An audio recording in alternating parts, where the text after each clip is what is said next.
एक और बड़ी जानकारी पहले दर्शकों के सामने रखते हैं। तो बड़ी खबर आपको बता दें, बांग्लादेश की एक और जेल पर दंगाइयों का हमला। सतखीरा में जेल पर दंगाइयों का हमले के बाद करीब 600 कैदी फरार हुए हैं।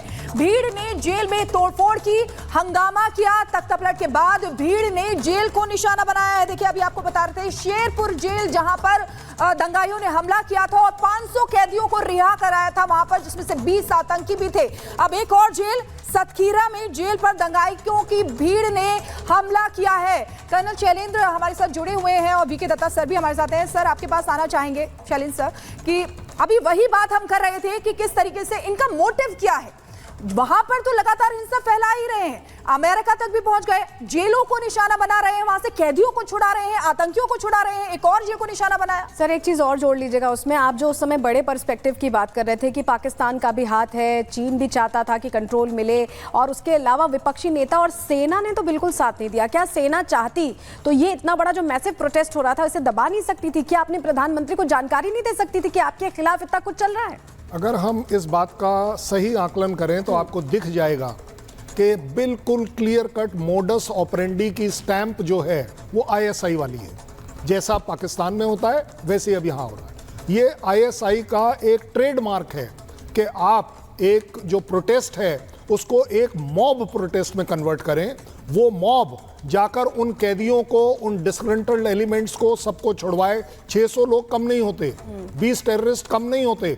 वो अपने आप में एक सब ग्रुप बनाते हैं जो कि इस तरह। आप एक बताइए, अगर प्रोटेस्ट है मुजीबुर रहमान की प्रतिमा को नीचे गिराने का, क्या प्रोटेस्ट है इसमें? मुजीबुर रहमान ने वो किया है किसी भी तरह से? ये अब प्रोटेस्ट जो है वो टेक ओवर हो गया है मॉब द्वारा। और ये मॉब जो है, मोटिव क्या है? मैं मोटिव पर आ जाता हूँ। सबसे बड़ा मोटिव आईएसआई का, क्योंकि इसके बेनिफिशियरी कौन है? आईएसआई। क्यों? क्योंकि पाकिस्तान का रिवेंज पूरा होता है बांग्लादेश पर, उसकी इकॉनमी को अफेक्ट करता है, डिस्टर्ब्ड रहता है, और उससे भी बड़ा कि जिस तरीके से वो इंडिया के साथ अच्छे और प्रॉस्पेरस इकोनॉमिक रिलेशंस रख रहा है, वो दोनों कंट्रीज को अफेक्ट करते हैं। चाइना का गेम प्ले किया जाता है। यूएस इस पर क्वाइट इसलिए रहता है क्योंकि उसे शेख हसीना ने वो नहीं दिया जो उसने मांगा था। बिल्कुल। और यूएस का स्टैंड भी बार बार इस तरीके का रहा है, जिसमें ये कहा जा रहा था कि यूएस की तरफ से भी ऐसी कोशिश हो सकती है कि ऐसे अनस्टेबल वहां की गवर्नमेंट को जो है वो किया जाए। वापस वहां पर आपके पास यहां पर लौटेंगे, वीके दत्ता सर भी हमारे साथ हैं। लेकिन बड़ी बात यह है कि लगातार बांग्लादेश में तख्ता पलट के बाद हालात और ज्यादा खराब होते हुए नजर आ रहे हैं।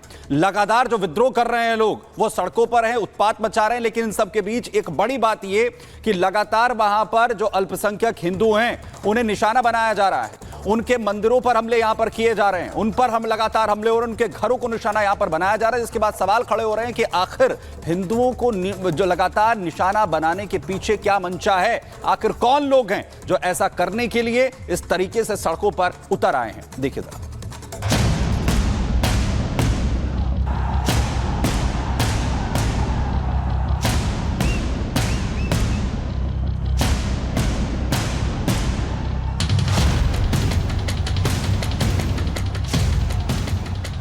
ये उस बांग्लादेश की तस्वीर है जहां बिना तोप मिसाइल और जंग के महज 45 मिनट में तख्ता पलट कर दिया गया। आंदोलनकारियों और कट्टरपंथियों के आगे पूरा मुल्क बेबस और लाचार नजर आया। हिंदुओं को निशाना बनाना शुरू कर दिया गया। चुन चुन कर न सिर्फ हिंदू बल्कि हिंदू मंदिरों पर भी हमला कर आस्था पर चोट पहुंचाने की कोशिश की गई। बांग्लादेश में जारी भारी विरोध प्रदर्शन की आड़ में बड़ी साजिश को अंजाम दिया जा रहा है।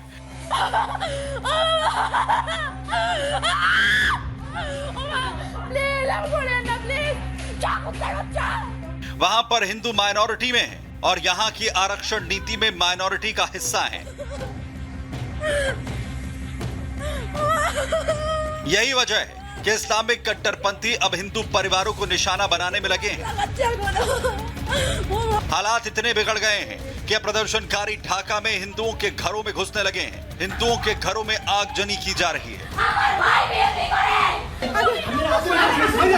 हिंदू परिवार गुहार लगा रहा है, चीख रहा है, चिल्ला रहा है, रहम की भीख मांग रहा है।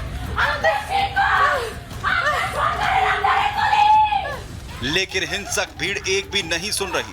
ये तस्वीर देखिए, कैसे एक घर में महिला और उसकी बेटी और पति कैद हैं। बाहर उपद्रवी उत्पात मचा रहे हैं। काफी देर तक जब परिवार बाहर नहीं आता तो जबरदस्ती दरवाजों को तोड़ने लगते हैं और फिर परिवार को बेरहमी के साथ धमकाते हुए बाहर निकालते हैं। चलो चलो चलो चलो चलो भगवान।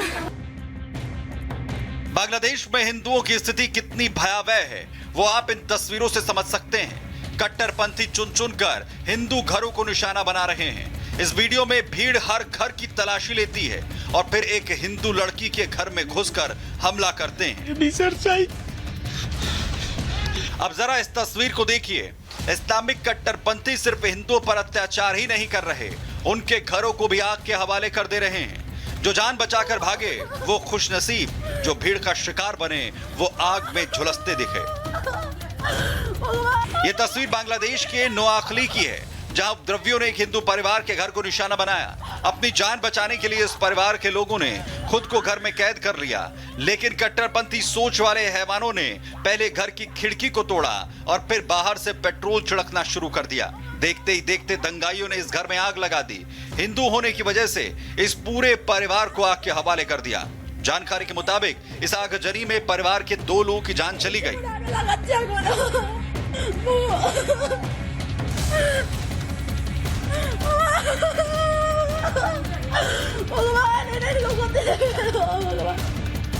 हिंसक भीड़ सिर्फ हिंदू परिवार या उनके घरों को ही नहीं बल्कि आस्था पर भी हमला कर रही है। कोमिला इलियटगंज में गौर निताई मंदिर, फेनीबाश में और नोआखली के अलावा नरसिंगड़ी के कांडीपारा गांव में स्थित काली माता मंदिर, तो चटगांव में नवग्रह मंदिर में तोड़फोड़ के बाद आगजनी की गई।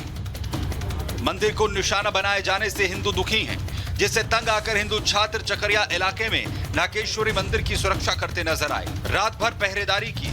कुछ ऐसी ही तस्वीरें कुबेला से भी आई, जहां पर हिंदुओं के साथ साथ मौलवी मंदिर की सुरक्षा में खड़े दिखे। तस्वीरों से साफ है कि बांग्लादेश को किस कदर कट्टरपंथियों ने अपने हाथों में ले लिया और अब बांग्लादेश भी पाकिस्तान की राह पर चलते हुए हिंदुओं को टारगेट कर रहा है, जिसके बाद माना जा रहा है कि हिंदू परिवार ने पलायन शुरू कर दिया है और वो भारत की तरफ आस लगाकर बैठे हैं। Bureau report, Republic Bharat. तो आपने देखा कि बांग्लादेश में हिंदुओं का क्या हाल हो रहा है, लेकिन क्योंकि अब अंतरिम सरकार बनने वाली है और इसको लेकर चेहरों पर चर्चा हो रही है, तो कौन से वो प्रमुख चेहरे हैं जो प्रधानमंत्री बनने की रेस में अंतरिम सरकार में आगे हैं, वो जानकारी जरा आपके सामने हम विस्तार से रखते हैं। आपको बताते हैं कि कौन कौन से वो चेहरे। देखें, सबसे पहले मोहम्मद यूनुस का नाम आ रहा है, जो कि नोबेल पुरस्कार से सम्मानित हैं। अच्छी उनकी पहचान है बांग्लादेश में, कहीं ना कहीं प्रचलित हैं, वो वैसी शख्सियत हैं।